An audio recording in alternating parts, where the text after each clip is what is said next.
then let me tell you, I will make my stand clear to you today. I am an unapologetic Sanatani Hindu. I am an unapologetic Sanatani Hindu.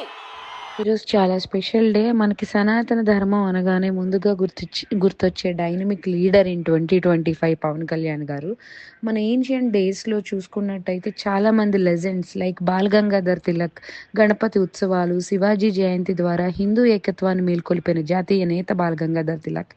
అలాగే హిందూ తత్వాన్ని ప్రపంచానికి పరిచయం చేసి యువతలో ధర్మ గౌరవాన్ని నింపిన యోధ సన్యాసి స్వామి వివేకానంద. అలాగే సర్దార్ వల్లభాయ్ పటేల్ జాతీయ ఏకీకరణలో హిందూ సాంస్కృతిక విలువలు నిలబెట్టిన ఐరన్ మ్యాన్ మన సర్దార్ వల్లభాయ్ పటేల్. వీరందరి బాటలో నడుస్తూ పవన్ కళ్యాణ్ గారు కూడా ఈ కాలంలో సనాతన ధర్మం కోసం, హిందూ సాంప్రదాయాల విలువల కోసం నిలబడి ప్రజల్లో ధర్మబద్ధమైన చైతన్యం కలిగిస్తున్నారు. అలాంటి డైనమిక్ లీడర్కి నా హృదయపూర్వక అభినందనలు. Happy birthday power star.